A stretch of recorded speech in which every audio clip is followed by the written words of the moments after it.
नमस्कार, मैं अरुण कुमार सैनी। आप देख रहे हैं केस क्राइम अलर्ट न्यूज 24। तो आइए जानते हैं आज की मुख्य खबरें, देश भर से जुड़ी हर बड़ी और अहम खबर। इससे पहले आप कमेंट करके जरूर बताइए कि आप ये वीडियो किस जगह से देख रहे हैं। अगर आपने अभी तक इस वीडियो को लाइक नहीं किया है तो लाइक करें और चैनल को सब्सक्राइब करना न भूलें। शीतलहर के बढ़ते प्रकोप को देखते हुए गाजियाबाद और लखनऊ सहित यूपी के कई जिलों में कक्षा 8 तक के स्कूलों की छुट्टियां अब 10 जनवरी तक बढ़ा दी गई हैं। दिल्ली में यही छुट्टियां 15 जनवरी तक बढ़ा दी गई हैं, जिसका असर सीमावर्ती यूपी के इलाकों पर भी पड़ रहा है। मुफ्त राशन वितरण शुरू। यूपी के सभी जिलों में आज से मुफ्त राशन वितरण कार्यक्रम का शुभारंभ हो रहा है। 23 जिलों में गेहूं चावल के साथ अंत्योदय कार्ड धारकों को ज्वार और बाजरा भी दिया जाएगा। वोटर लिस्ट विवाद और बीजेपी की बैठक। ड्राफ्ट वोटर लिस्ट में 2,89,00,000 मतदाताओं के नाम कटने से राजनीतिक गलियारों में खलबली मच गई है। बीजेपी ने इस मुद्दे पर इमरजेंसी मीटिंग बुलाकर 2027 के चुनाव के लिए रणनीति तैयार की है। सरकारी कर्मचारियों को अल्टीमेटम। सभी राजकर्मियों को 31 जनवरी तक अपनी चल अचल संपत्ति का विवरण मानव संपदा पोर्टल पर अपलोड करना अनिवार्य है। ऐसा न करने पर फरवरी माह का वेतन रोक दिया जाएगा।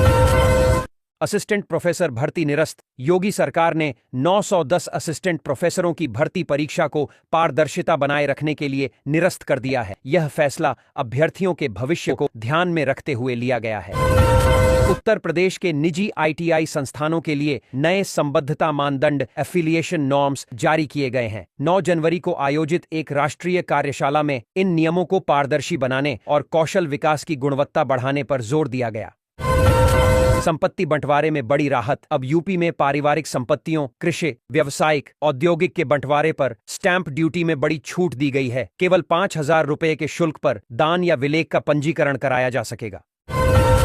लखनऊ में घर में अकेले रह रहे एक रिटायर्ड जूनियर इंजीनियर का शव कई दिन पुराना मिला। पुलिस इस मामले की जांच कर रही है, जिससे अकेले रहने वाले बुजुर्गों की सुरक्षा को लेकर एक बार फिर चर्चा शुरू हो गई है। काशी शहद की ब्रांडिंग। उद्यान राज्य मंत्री दिनेश प्रताप सिंह ने यूपी के शहद को अब काशी शहद के नाम से अंतर्राष्ट्रीय स्तर पर ब्रांड करने का निर्देश दिया है। इससे मोहन पालकों को बेहतर बाजार मिलेगा। भीषण ठंड का प्रकोप। यूपी के 33 जिलों में शीतलहर का सितम जारी है, जहां 9 शहरों में तापमान 6 डिग्री से नीचे गिर गया है। कोहरे के कारण विजिबिलिटी शून्य होने से यातायात और जनजीवन पूरी तरह प्रभावित है। कैबिनेट ने चिप डिजाइनिंग और रिसर्च को बढ़ावा देने के लिए राज्य में एक विशेष सेंटर ऑफ एक्सीलेंस बनाने का निर्णय लिया है। इसके लिए 400 करोड़ रुपए का प्रारंभिक बजट आवंटित किया गया है, जो उच्च तकनीकी शिक्षा और रोजगार को बढ़ावा देगा। बेटियों के लिए रेलवे का बड़ा फैसला। रेलवे बोर्ड ने कर्मचारियों की आश्रित, अविवाहित या विधवा बेटियों को माता पिता के निधन के बाद भी मुफ्त इलाज और यात्रा पास की सुविधा देने का निर्णय लिया है। गोरखपुर महोत्सव के आयोजन को लेकर एडीजी जोन ने सख्त निर्देश जारी किए हैं। महोत्सव के दौरान आम जनता को सुरक्षित और जाम मुक्त माहौल देने के लिए भारी पुलिस बल और विशेष ट्रैफिक प्लान लागू किया गया है। स्थानीय कलाकारों के लिए यह एक बड़ा मंच साबित हो रहा है। फास्टैग यूजर्स को साइबर चेतावनी। एनएचएआई ने फास्टैग एनुअल पास के नाम पर चल रहे फर्जीवाड़े से सावधान रहने को कहा है। साइबर ठग फर्जी लिंक भेजकर लोगों के बैंक खातों में सेंध लगा रहे हैं। सोलर पंप पर 90% सब्सिडी। कुसुम योजना के तहत यूपी के किसानों को सोलर पंप लगाने के लिए 90% तक की छूट मिल रही है। 15 जनवरी से नए आवेदनों के लिए पोर्टल फिर से खोला जाएगा।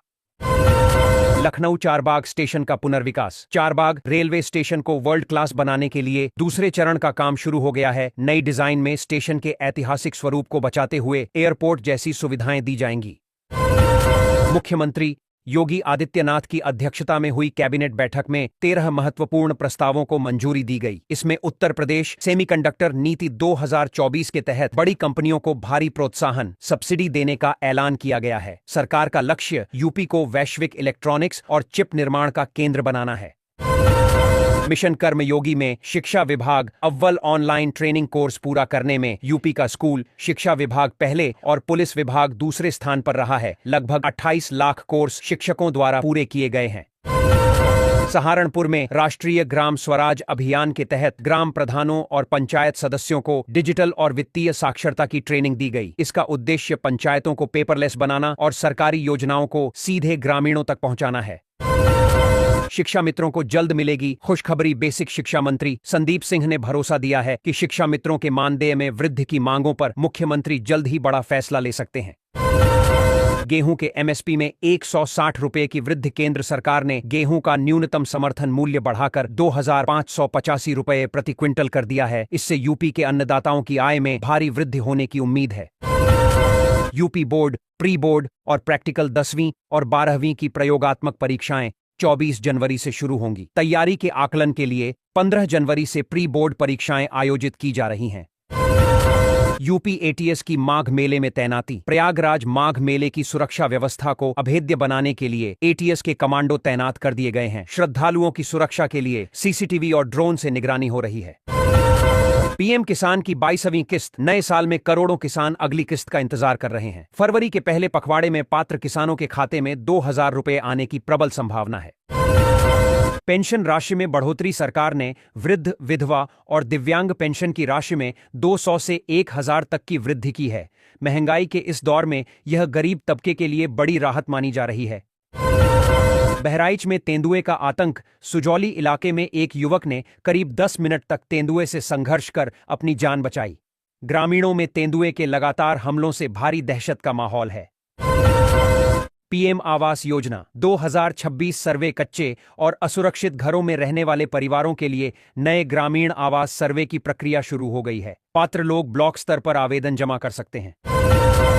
पुलिस भर्ती में 3 साल की छूट। सिपाही भर्ती के 32,669 पदों के लिए योगी सरकार ने आयु सीमा में 3 वर्ष की छूट दी है। अब बड़ी संख्या में ओवरेज हो चुके युवा भी परीक्षा दे सकेंगे।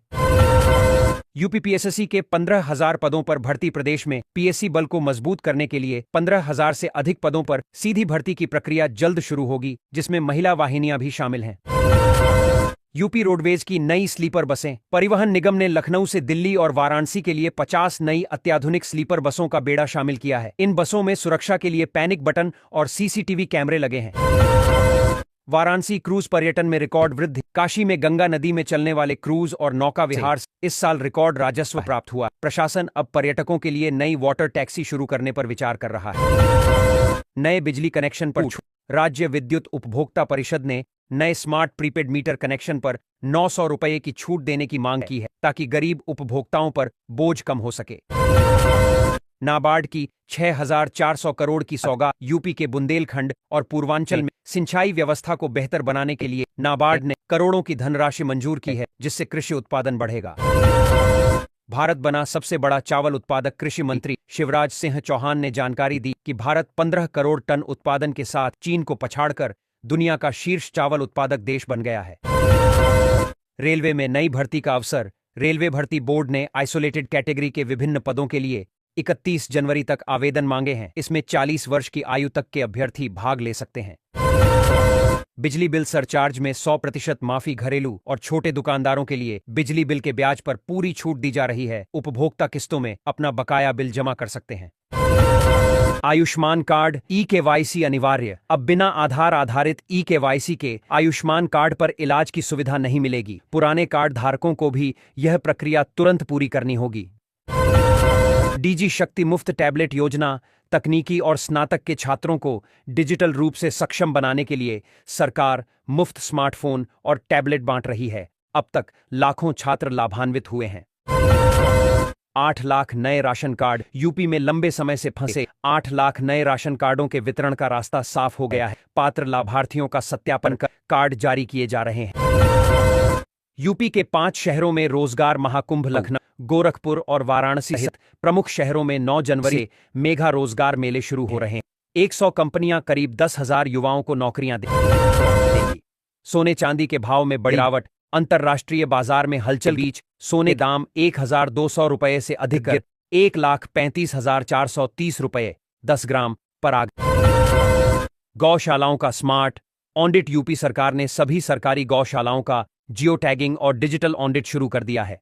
अब चारे और गायों की संख्या में हेरा फेरी रोकने के लिए रियल टाइम डेटा मॉनिटरिंग की जाएगी। नोएडा में डेटा सेंटर का विस्तार। हीरा नंदानी ग्रुप के बाद अब 2 और विदेशी कंपनियों ने नोएडा में विशाल डेटा सेंटर स्थापित करने के लिए जमीन मांगी है। इससे यूपी के आईटी सेक्टर में 15,000 करोड़ रुपए का नया निवेश आने की उम्मीद है। लखपति दीदी योजना की नई लिस्ट। यूपी के स्वयं सहायता समूहों एसएचजी की 5 लाख और महिलाओं को लखपति दीदी बनाने का लक्ष्य रखा गया है। नए सर्वे के बाद चयनित महिलाओं को कम ब्याज पर बिजनेस लोन दिया जा रहा है। मथुरा वृंदावन में ई रिक्शा पर सख्ती, भारी भीड़ और जाम को देखते हुए बांके बिहारी मंदिर की ओर जाने वाले संकरे रास्तों पर ई रिक्शा के लिए नए नो गो जोन बनाए गए हैं। केवल विशेष पास वाले रिक्शा ही चल सकेंगे।